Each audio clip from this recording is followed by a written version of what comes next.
transmitir uma mensagem para os vossos corações. Agradecer ao Senhor pela vida do nosso pastor, pela confiança. Muito obrigado, pastor Fábio. Muito obrigado. Deus abençoe também a vida da nossa pastora Jailene. Deus abençoe este casal maravilhoso que o Senhor nos presenteou. Aos meus amigos, companheiros aqui na tribuna, os ministros, Deus seja louvado pela vida de vocês. Glória a Deus. Isaías 40, o primeiro versículo diz: consolai, consolai o meu povo, diz o vosso Deus. Falai benignamente a Jerusalém e bradai-lhe que a servidão é acabada, que a iniquidade é expiada, que já recebeu em dobro da mão do Senhor por todos os vossos pecados. O versículo 3: vós do que clama no deserto, preparai o caminho do Senhor, endireitai no ermo vereda ao nosso Deus. E você diz amém. Podem se assentar, por favor.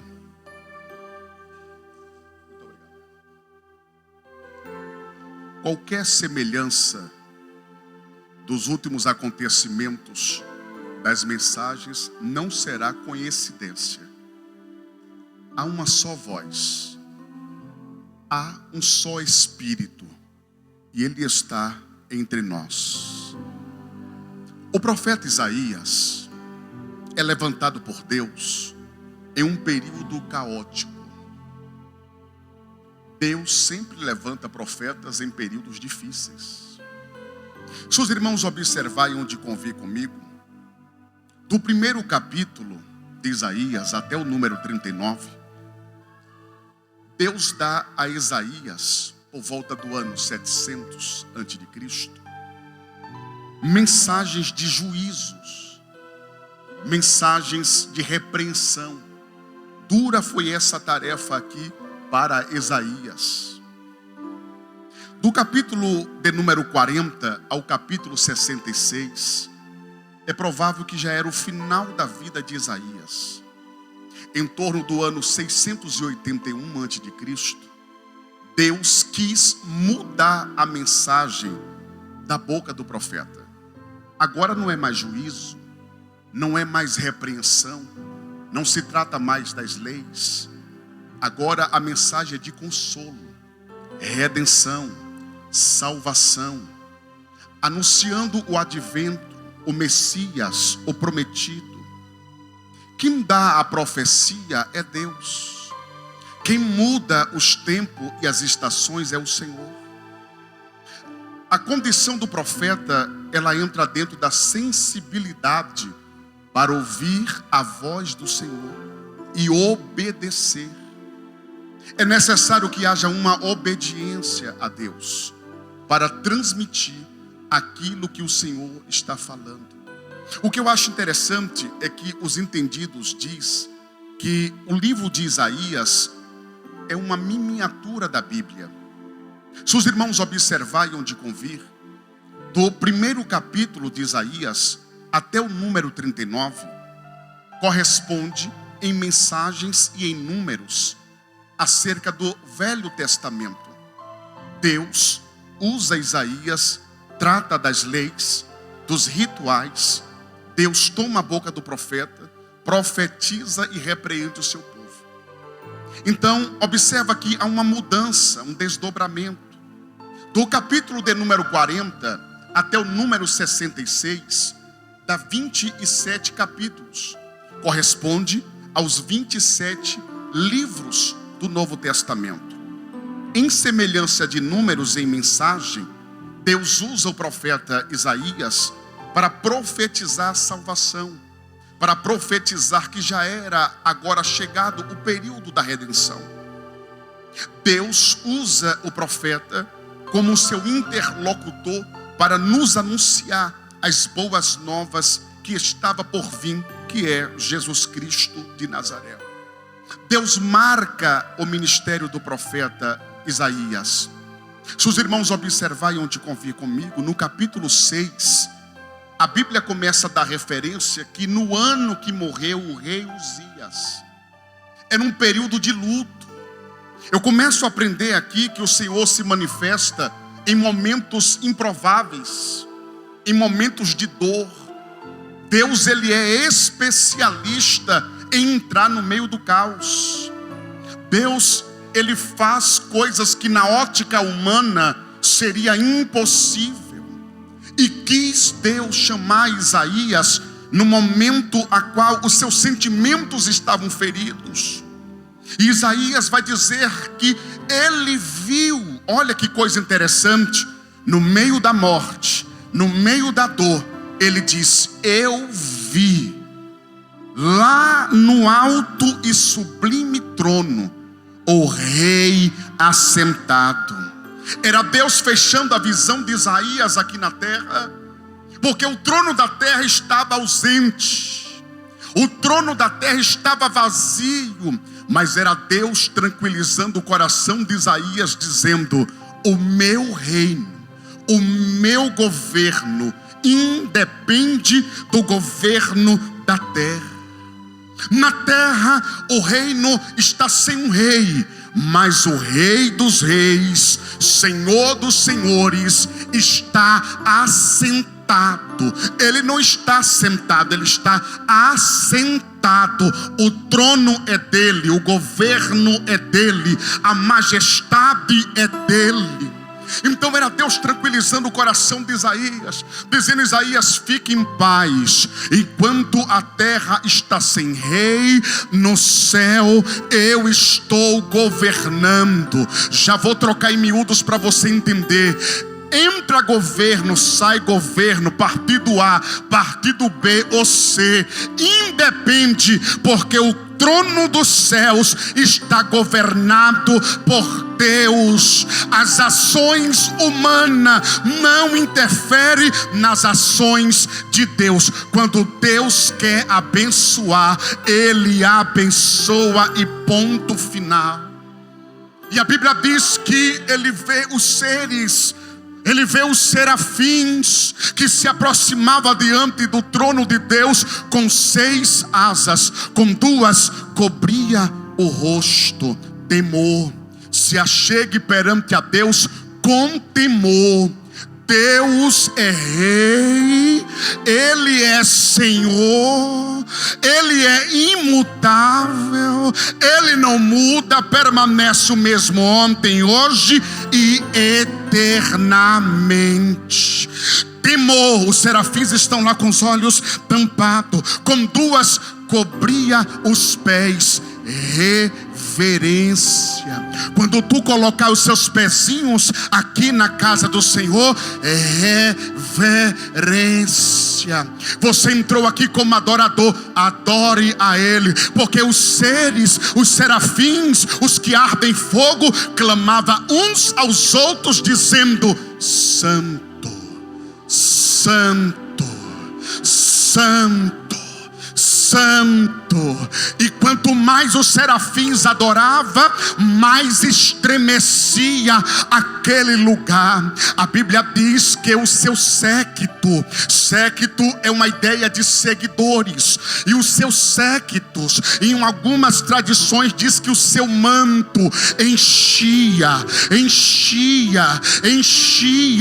toda a casa. Isaías começou a compreender que a visão que ele estava tendo não era uma visão da terra, não era um chamado do reino terrestre, mas agora era uma chamada do céu. A sua chamada não veio da horizontal, ela veio da vertical. O governo é dele, o domínio é dele, a chamada é dele. E quando Isaías começou a contemplar que uma fumaça entrava, e ali pelos umbrais daquela porta enchia aquela fumaça, e não era uma fumaça de glória, não era uma fumaça do resplendor da glória de Deus, não, porque quando ele viu as fumaças, ele começou a gritar: ai!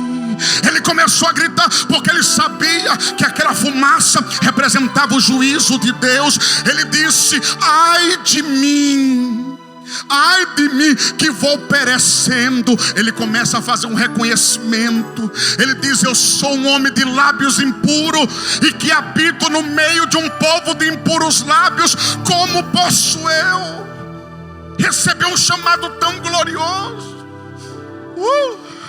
Aí a Bíblia diz que agora os serafins vai lá, pega uma brasa e vem voando em direção a ele e diz: abra a boca, eu vou tocar na sua boca. A sua boca, crente, tem a brasa que foi tirada do altar do Senhor. Tu és uma brasa viva. E quando tocou nos lábios, purificou a Isaías, preparou a Isaías para o seu chamado. Isaías agora começa a profetizar. E no capítulo 38, o Senhor disse: Isaías, levanta, vai até Ezequias e diga para ele: acabou. Nem sempre a mensagem do profeta vai ser mensagem de bênção. Acabou para Ezequias. Deus quis. Então manda quem pode e obedece quem tem juízo. Isaías se levantou como um profeta de Deus, um arauto, um interlocutor do Senhor. Foi diante do rei Ezequias e diz: assim diz o Senhor: coloca a tua casa em ordem. Nas minhas palavras, como um bom baiano de linguagem pesada, está bagunçado, precisa organizar. Deus não atua em bagunça, Deus não atua em desordem.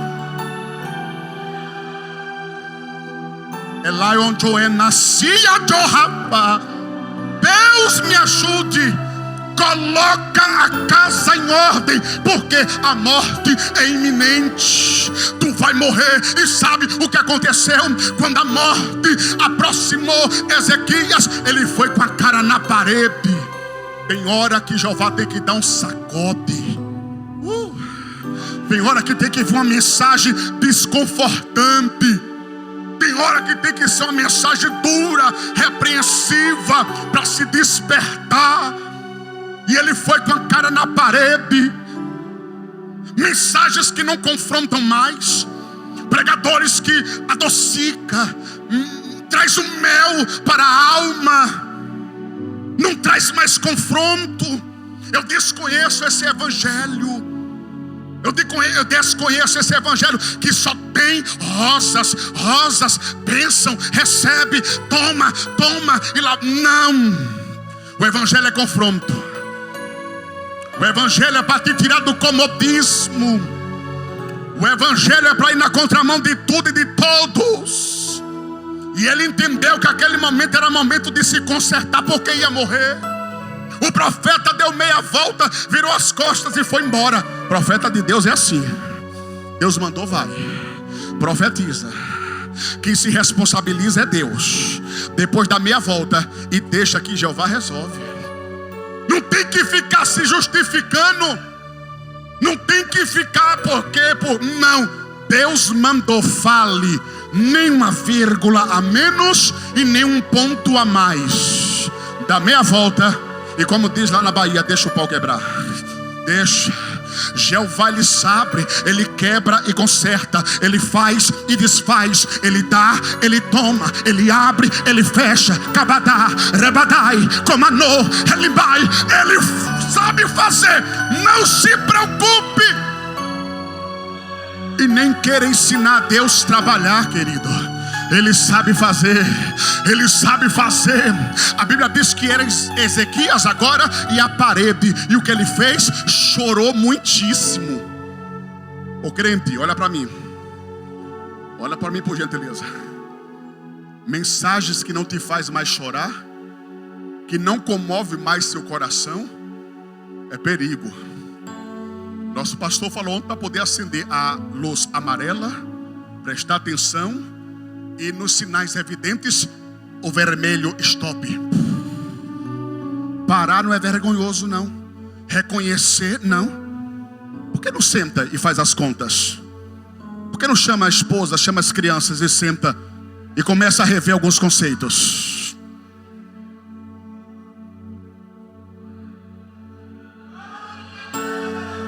Eu vou entregar tudo.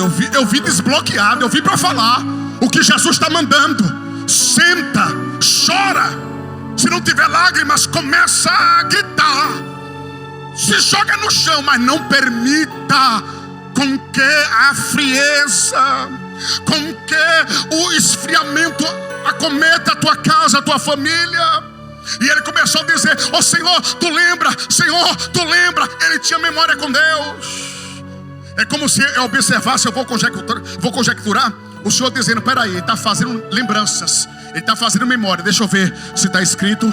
Opa, está escrito: no primeiro ano, no primeiro dia do seu reinado, abriu a porta da igreja, limpou o altar, chamou os sacerdotes, levitas, purificou, restaurou o culto, colocou a Páscoa de volta. O povo começou a congregar. Peraí, rapaz, esse homem tem um negócio comigo.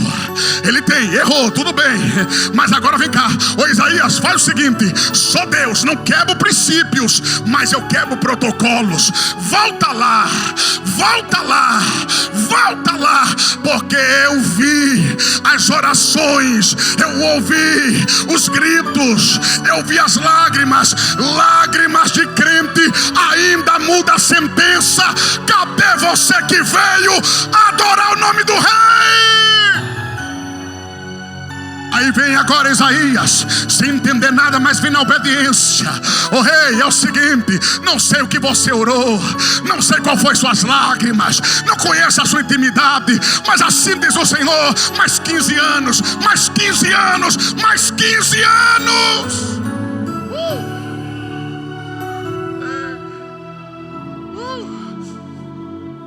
Para nós resumirmos e caminhar para o término, mensagem de juízo.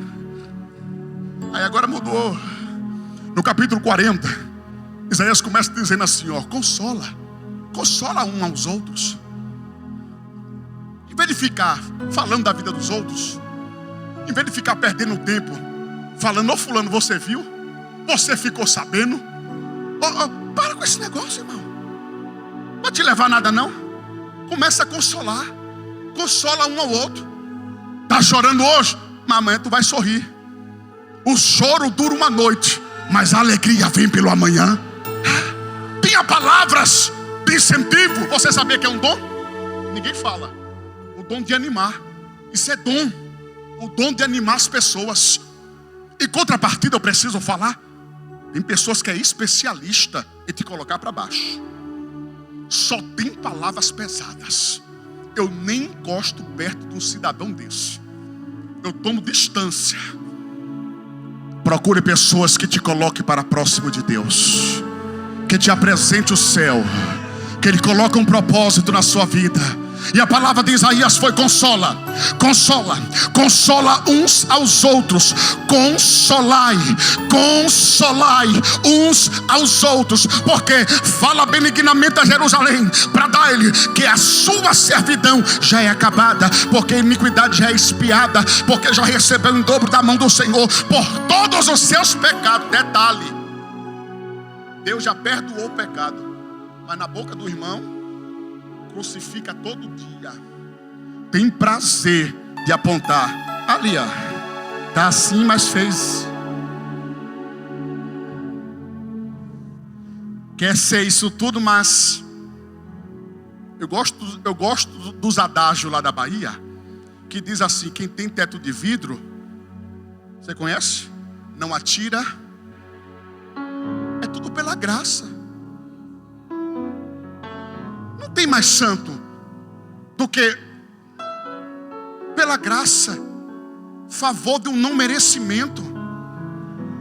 Eu ainda não conhecia a quarta pessoa da Trindade, mas parece que ainda tem no nosso meio. Quer ser mais do que o outro, só que é tudo pela graça. Nós não merecíamos nada, não valíamos nem um tostão furado. Mas Ele nos encontrou, nos lavou, nos purificou, nos remiu, nos deu uma nova chance, uma nova oportunidade. E os pecados já foi perdoado, lançado no mar do esquecimento. Quem lembra do passado é Satanás. Quem fica acusando, pegando nosso passado é o demônio. Mas na cruz do Calvário, o sangue que foi vertido purificou, limpou. Você é limpo. Você é limpo.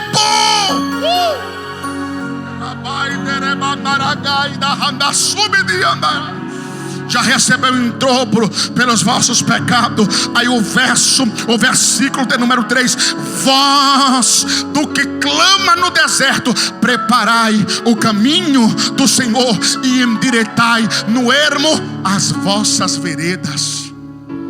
Uma profecia que em torno de 700 anos só vai se dar o cumprimento lá em Mateus capítulo 3. Depois de 400 anos que Deus, o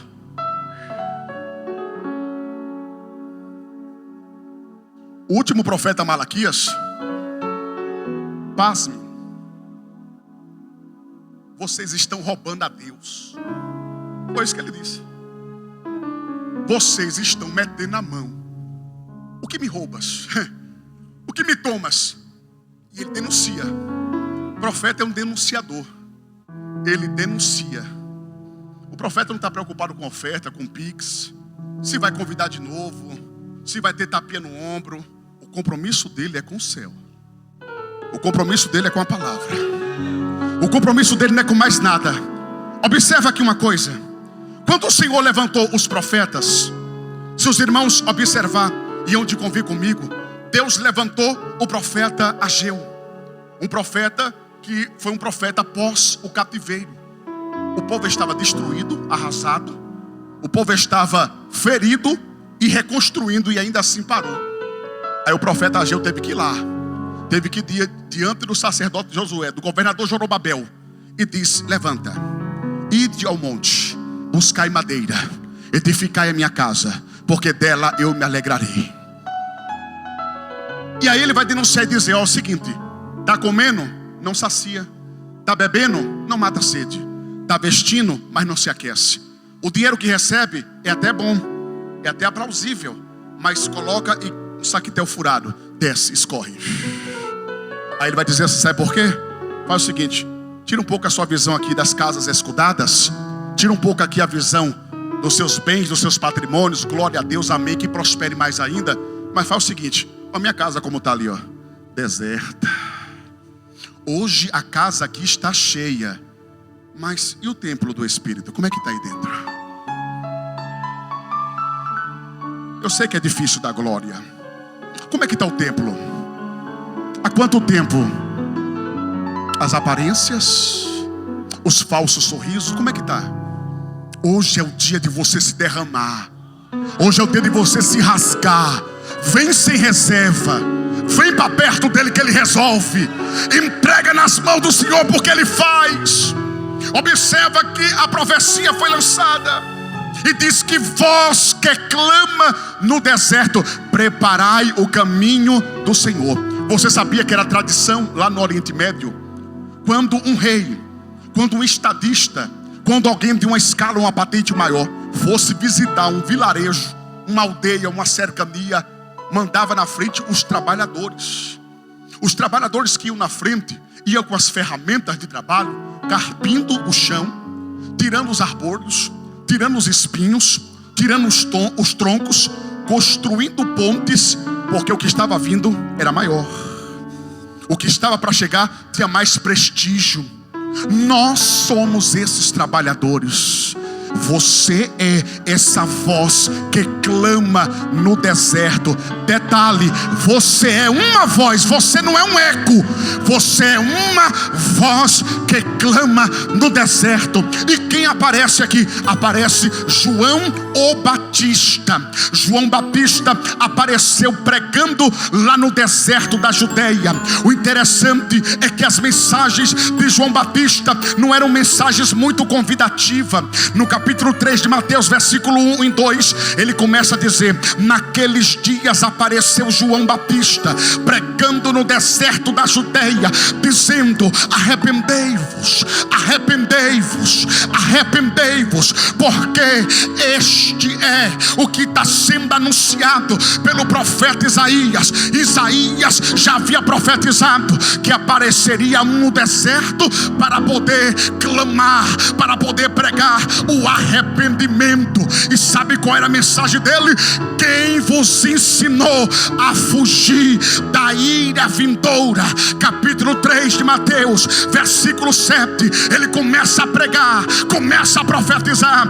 Quando os saduceus aparecem, quando os fariseus aparecem, ele vai tirar aquela mira e vai dizer: era vocês que eu estava querendo, era vocês que eu precisava que tivesse aqui. Aponta o dedo de profeta para os fariseus e diz: raça de víbora, raça de cobra. Como um bom baiano, conheço algumas cobras. Era João dizendo, conjecturando: vem pra cá, Caninane, vem pra cá, surucucu brava do deserto, vem pra cá, jiboia, se converta, se converta. A mensagem de João era essa: convertei-vos. É cobra, tem que converter. Foi cobra lá, tu era bicho lá, mas aqui você é ovelha, é ovelha, é ovelha, é ovelha. Oh meu Deus do céu. E ele pregava arrependimento, dizendo: convertei-vos, convertei-vos. E tinha mais, Mateus capítulo 3 versículo 10: também agora o machado está posto na raiz, e todas as árvores que não produzem bons frutos será cortada e lançada no fogo. Mensagem de João era machado na raiz. Oh glória. Aí em São Marcos capítulo 1 versículo 7 e 8, e pregando dizendo: pós mim, reconhecimento, pós mim vem aquele que é mais forte do que eu, o qual não sou digno de abaixar-me para desatar as correias da tua sandália. Em verdade eu vos digo, batizo agora com água, mas ele vem para batizar com o Espírito Santo. É noite que ele pode te batizar, meu irmão. E ali ele começa a batizar. Eu fico imaginando João capítulo 1 versículo de número 29 e o versículo 30. No dia seguinte, era um dia atrás do outro, era um dia atrás do outro. No dia seguinte, João viu Jesus. O encontro dele tinha sido da barriga, quando Isabel e Maria se encontraram. Ele ansiava para ver Jesus. João foi um profeta privilegiado, pregou sobre ele e viu ele, coisa que os outros profetas não viram. Isaías não viu. O profeta do Velho Testamento que mais falou de Jesus não viu. Mas João agora está lá no Jordão, batizando. Vem cobra, vem Caninane, vem cascavel. Mergulhava a cobra e levantava a ovelha, mergulhava a cobra e levantava a ovelha. Aí João está lá batizando. Eu fico imaginando o discípulo de João: ô João, tá vindo um ali, João, tá vindo mais um ali. O que o nosso pastor pregou ontem, eu fiquei maravilhado. Isaías capítulo 53, sem aparência, sem formosura, experimentado de dores, aparência frágil, franzina. Desculpa os pintores, os artistas, mas o meu Jesus não é aquele de olho verde, não. Eu não sei também quem era, mas não é aquele negócio. A Bíblia diz que Jesus, aparência simples, experimentado de dores. Está vindo ele lá nas terras semiáridas da Palestina, caminhando, e os discípulos perguntando: é cobra João, é cobra João, que cobra é aquela, João? Aí João vai para uma visão assim, ó, e vai dizer: não é cobra não, aquele não é cobra não. O labai jorrenassai, o libidiquel adocoma na cama na subdiquebadaca. Aquele não é cobra não. Naqueles dias João viu Jesus que vinha para ele e disse: eis o Cordeiro de Deus que tira o pecado do mundo. Aquele é Cordeiro, aquele é Cordeiro, aquele é o Cordeiro, aquele é o Cordeiro. Aquele é aquele que eu disse que vem antes de mim, que e é mais forte do que eu, porque ele já era o primeiro antes do que eu. Aí o evangelho de João começa dizendo: no princípio era o verbo, e o verbo estava com Deus, sempre esteve com Deus, ele é o Filho de Deus, ele veio, se manifestou entre nós, se fez maldição, ele tomou nossas dores, tomou suas enfermidades, ele te trouxe aqui para te dizer: ele vai curar suas dores.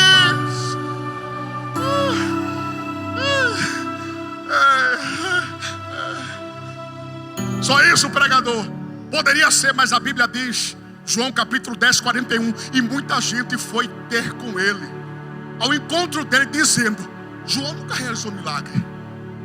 João não era esses, nada contra, mas não era esses da atualidade aí, um negócio estranho aí de sal grosso, de manto, de nada contra.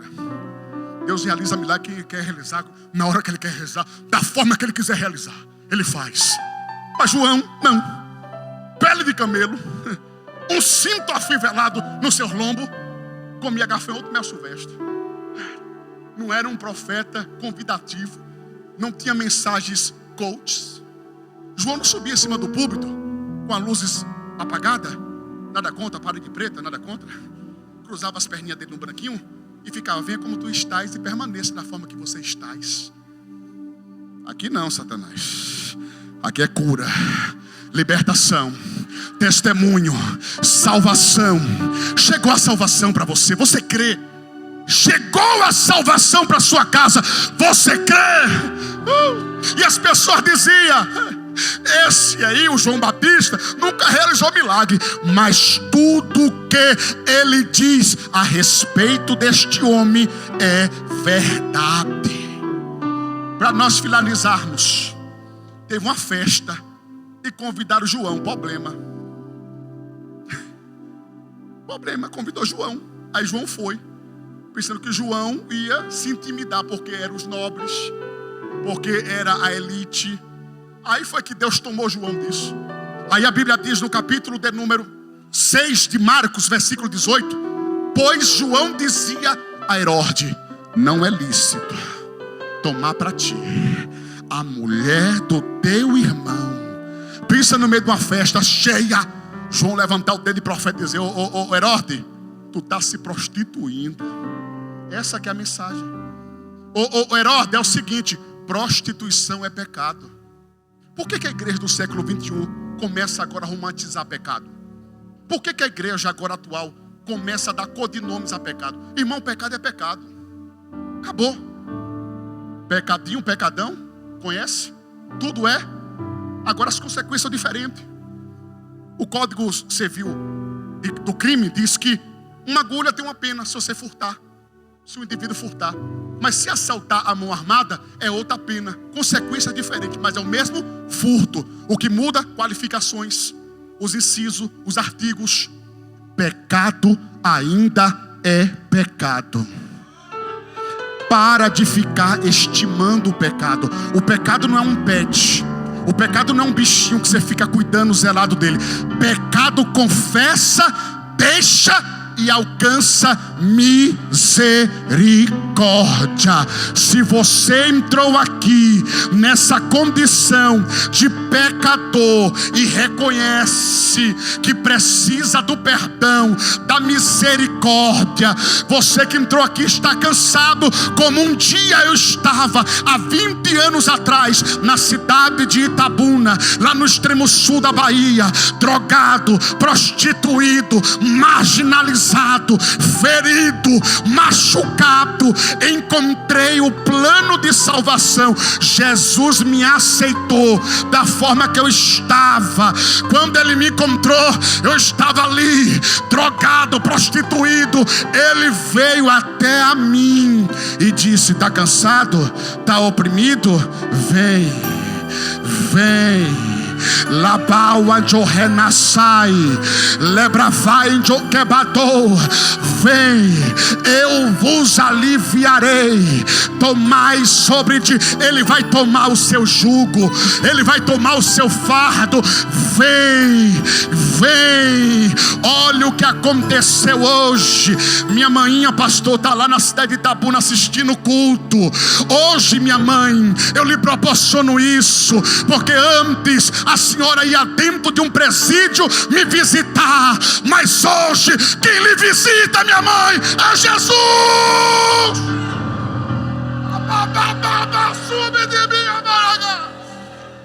Com a autorização do nosso pastor, se coloca de pé.